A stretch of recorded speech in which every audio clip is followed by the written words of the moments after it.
Նախիրի քաչլուկ հոտաղը Կիրգիզական հեքիաթ Այս բանը պատահել է մեզանից շատ առաջ Մի անգամ նշանավոր բատիր Սոգբայը գնալիս է լինում տափաստանով ու մեկ էլ հովտում գետի ափին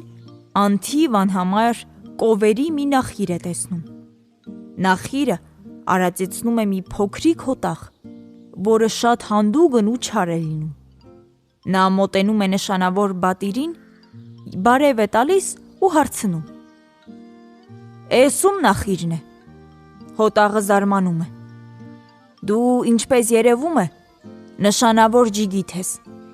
բայց չես կարողանում գլխի ընկնել, որ էսպիսի հոտ միայն խանը կարող է ունենալ, պատասխանում է տղան Ոնց ես կարողանում ես մեծ հոտից գլուխ անել ախր, ինչպես ես գետի մյուս ափը անցկացնում Նորից հարցնում է Սոգբայը Ասում եմ անցեք գետը ու նրանք էլ անցնում են Ասում եմ կթվեք, նրանք կթվում են Հորթերին հրամայում եմ կապերը վզներին անցկացնել ու նրանք անց են կացնում Լսիր, ես այլևս քեզ ասելիք չունեմ Այսքան մի բան, պատասխանում է հանդուգն տղան Դե եթե խոսել չես ուզում, արի ճանով ալչու կոճի խաղանք Առաջարկում է բատիրը Կտոցի վրա խաղանք Դե լավ, արի խաղանք Համաձայնում է հոտաղը և ճանն այնպես հաջող է գցում, որ միանգամից տանում է Նա Սոգբայի քունքին այնպես է կտացնում, որ նույնիսկ եղունգը մինչև ոսկորը հասնում է Զայրանում է բատիրը Մի ուրիշ ճան է վերցնում Գցում է ու տանում Հետո հոտաղին ասում է Կտացնելու հերթը իմն է Վախենում է քաչլուկ հոտաղը Չնայած երես արածի մեկն է, բայց շատ վախկոտներ Սոգբայից տափաստան է փախչում Նույնիսկ մոռանում է իր կովերին Նույնիսկ վրայի ցնցոտիները մի կողմ է գցում, որ վազելը ավելի հեշտ լինի Սոգբայը ծիծաղում է այդ վախկոտ հոտաղի վրա և հանգիստ սպասում է նրա վերադարձին Արևը շուտով մայր է մտնում Իսկ քաչլուկ հոտաղը չկար ու չկար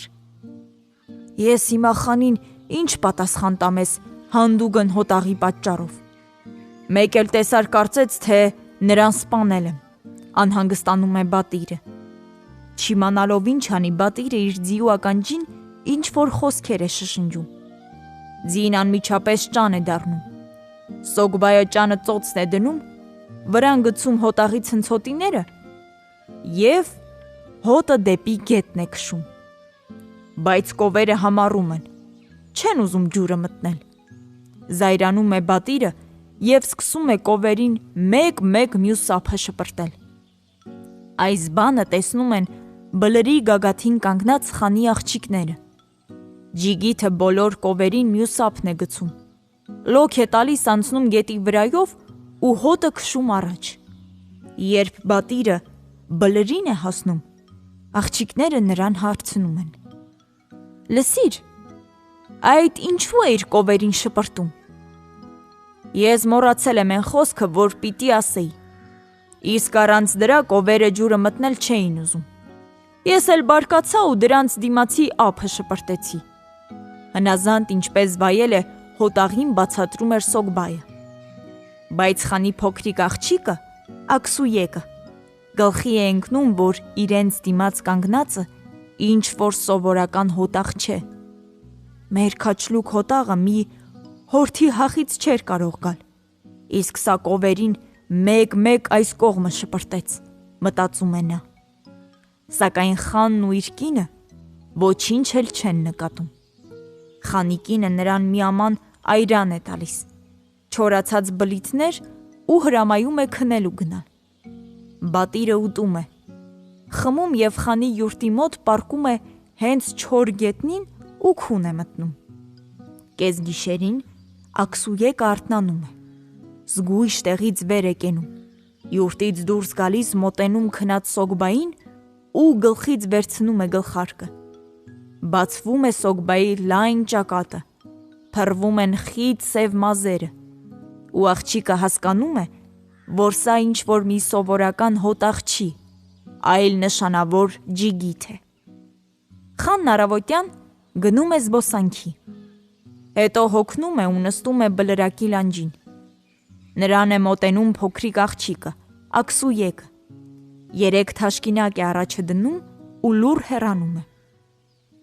«Էս ինչի թաշկինակները փռեց իմ առաջ ու գնաց», զարմացած ինքն իրեն հարցնում է խանը։ Հետո կինը լսում է դա ու պատասխանում. «Դրանով ուզում է ասել, որ քո աղջիկներին ամուսնացնելու ժամանակն է», պատասխանում է կինը։ Խանն իր մոտ է կանչում աղջիկներին և ամեն մեկին մի խնձոր տալիս։ Հետո ասում է. «Հիմա կհրամայեմ իմ բոլոր հպատակներին անցնել ձեր առջևից։ Թող ամեն մեկը խնձորով հարվածի նրան, ում հետ ուզում է ամուսնանալ»։ Եվ ահա խանի ու նրա աղջիկների առջևով գալիս ու անցնում են նրանց հպատակները։ Ավագ քույրը խնձորով հարվածում է այն ջիգիթին, որի անունը Կանբաչա է։ Միջնեկը հարվածում է այն ջիգիթին, որի անունը Բեգբաչա է։ Բայց ամենափոքր աղջիկը ոչ ոքի էլ խնձորով չի հարվածում։ «Հայրիկ», ասում է նա, «հրամայիր, որ անցնեն բոլորը, նրանք, որ չեն անցել։ Միայն քաչլուկ հոտաղն է մնացել։ Էստեղ նրա տեղը չի», աղմկում են մարդիկ։ «Որ անցնում են, թող բոլորը անցնեն։ Էստեղ կանչեք քաչլուկին», հրամայում է խանը։ Հոտաղին նստեցնում են մի քնձրոտ յուբի վրա և շուտով անց են կացնում խանի ու իր աղջիկների առջևով։ Խանի փոքր աղջիկը ձեռքի խնձորը գցում է ջահել հոտաղի կողմը։ «Այ քեզ ամոթ, 1000 ամոթ», աղմկում են հավաքվածները։ «Աքսուեկը, խանի աղջիկը, նշանավոր ջիգիթներին թողած էս քնձրոտ հոտաղին է ընտրել»։ Իրեն խանին էլ դուր չի գալիս, որ իր աքսուեկը իրեն հարմար այդ քաչլուկ հոտաղն է ընտրել։ Բայց դե ինչ կարող էր անել, չէ որ խոսք էր տվել։ Եվ խանը մի մեծ հարսանիք է անում։ Նրա 3 աղջիկներն էլ ամուսնանում են իրենց ընտրած փեսացուների հետ։ Մի օր խանը կանչում է 2 ավագ փեսաներին ու ասում է. «Ես մի զամբիկ ունեմ։ Նա ամեն տարի խալով քուրակ է բերում, բայց ամեն տարի էլ այդ քուրակին փախցնում է տափաստանի հսկա արծիվը։ Գնացեք ու բերեք այդ կորած քուրակներին»։ Փեսաները խորը գլուխ են տալի իրենց աներոջը, ճամփորդական շորերը հագնում ու հեռանում են։ «Գնա ու հորդ ասա, որ ես էլ եմ ուզում քուրակներին փնտրելու գնալ», ասում է Սեգբայը։ Աքսուեկը մորը պատմում է իր ամուսնու ցանկության մասին։ Մայրն էլ այս ամենը պատմում է խանին, բայց խանը պատասխանում է. «Էնտեղ նա անելիք չունի։ Նրա ինչ տեղն է, ավելի լավ է թող գնա ու իր կովերին պահի։ Եթե վատ փեսայիդ խոսքը հարգես, դրանով հարգած կլինես նաև աղջկատ», ասում է կինը։ «Դե լավ, համոզեցիր, թող գնա, միայն թե նրան ձի չեմ տա, թող մի ցուլ վերցնի, թե որ գնալ է ուզում, ցուլին նստած էլ կգնա», այսպես արհամարանքով ասում է խանը։ «Իսկ եթե քուրակներին չգտնի, ես կհրամայեմ, որ նրա գլուխը կտրեն»։ Մայրը խանի որոշումը հաղորդում է աղջկան։ Աղջիկը տխուր տրտում գնում է ու այս ամենը պատմում ամուսնուն։ «Հայրս քեզ ջի չի տալիս, հրամայել է, որ ցուլին նստած գնաս»։ Ամուսինը կնոջը չի պատասխանում։ Գնում է հոտի միջից մի ցուլ է ընտրում, հեծնում է ու անմիջապես ընկնում ճանապարհ։ Մի քիչ որ գնում է, գրպանից հանում է իր կախարդական ճանը, նորից ձի է դարձնում, նստում է ու սլանում առաջ, իսկ ցուլին կապում է հենց այդտեղ, տափաստանում, որ իր համար արածի։ Մի օրում նա հասնում է Կանչաբային ու Բեգբաչային, որոնք արդեն 40 օր կլիներ ինչ ճանապարհ էին ընկել։ 41-րդ օրը նրանք կանգ են առնում հանգստանալու։ Գիշերը փեսաները հենց այնտեղ էլ անց են կացնում, իսկ առավոտյան Սոգբայը որսի է գնում։ Նա մի այծ է խփում, քերթում ու խորովում է։ Որսից վերադառնում են երկու ավագ փեսաները, բայց դատարկ։ Նրանք կրտսեր փեսայից ուտելու բան են խնդրում։ Լավ, ես ձեզ մի քիչ միս կտամ այնքան, ինչքան կուզեք, բայց դրա փոխարեն ձեր կրունկների վրա իմ տամգան կդնեմ, ասում է Սոգբայը։ Կամբաչան ու Բեգբաչան շատ են սոված լինում, և ճարները կտրած համաձայնում են։ Սոգբայը երկուսի կրունկների վրա դնում է իր նշանը ու խորոված միս է տալիս նրանց։ Ինքն էլ մի կուշտ ուտելուց հետո բարձրանում է մի մեծ լեռան կատարն ու այնտեղից ուզում է տեսնի, թե ուր են կորած քուռակները։ Նայում է ու ինչ տեսնի։ Դրանք արածում են հենց այդ բարձր լեռան լանջերին։ Սոգբայը ցած է իջնում ու բոլոր քուռակներին քշում բերում է։ Ավագ փեսաները նախանձում են իրենցից փոքրին ու որոշում են, որ նրա գլուխը ուտեն։ Երբ Սոգբայը հոգնած պառկում է կանաչներին, բռնում են նրան ու խոր անդունդը գցում, իսկ իրենք գտնված քուռակներին քշում են ուղիղ խանի մոտ։ Կանբաչան ու Բեգբաչան գնում են, իսկ Սոգբայը խորունգ կիրճից սկսում է կանչել իր հավատարիմ նժույգին։ Շուտով ձին մոտենում է անդունդի եզրին, ու Ջիգիթը նրան ասում է. «Էստեղ մոտերքում մի բա է ապրում։ Նա մի աղջիկ ունի։ Այդ աղջկա մազերը 40 կանգուն կլինեն։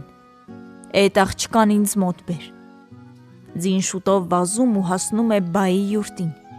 Սկսում է այդտեղ ետ ու առաջ քայլել, կանաչ խոտ արածել։ Բայի աղջիկը շուտով տեսնում է ձիուն ու խնդրում հորը. «Հայրիկ, խնդրում եմ, բռնիր այդ ձիուն, ուզում եմ հեծնել ու մի քիչ ման գալ»։ Հայրը ձիուն բռնում է։ Աղջիկը նստում է ու սկսում է պտտվել յուրտի շուրջը։ Սկզբում ձին հլու ու հնազանդ տանում է աղջկան։ Հետո հանկարծ գլուխը թեքում է ու դեպի սարն է սլանում։ Աղջկան հասցնում է անդունդի եզրը։ Անդունդի խորքից Սոգբայը ձայն է տալիս. «Ծամերդ կախիր անդունդը, խնդրում եմ, օգնիր ինձ էստեղից դուրս գալ»։ Աղջիկը շատ է խղճում նրան։ Ծամերը իջեցնում է անդունդը, բայց ուժը չի պատում, որ Ջիգիթին վեր քաշի։ Շուտով աղջկան օգնության է հասնում Սոգբայի ձին։ Ջիգիթը շնորհակալ է լինում աղջկան։ Նրան իր հոր մոտ է տանում, իսկ ինքը նստում է ձին ու գնում տուն։ Բայց դեռ այլ չհասած, ձիուց իջնում է, նրան նորից ճան է դարձնում, դնում ծոցը, ինքն էլ նստում է ցուլի վրա ու գնում խանի մոտ։ «Քուռակները որտեղ են», ասում է խանը։ «Ես հիմա կհրամայեմ, որ գլուխը թռցնեն»։ «Խան, թույլ տուր քեզ մի խոսք ասեմ, հետո ինչ ուզում ես այդպես էլ արա», խնդրում է Սոգբայը։ «Դե լավ, խոսիր», հրամայում է խանը։ «Ես գնացի լեռները։ Լեռներում մի այծ սպանեցի։ Ինձ մոտեցան Կամբաչան ու Բեգբաչան։ Նրանք ինձնից ուտելու բան խնդրեցին։ Ես խոստացա մի քիչ միս տալ, բայց առաջուց նրանց կրունկներին իմ տամգան դրեցի։ Նրանց կուշտ կերցնելուց հետո գնացի քուռակներին փնտրելու։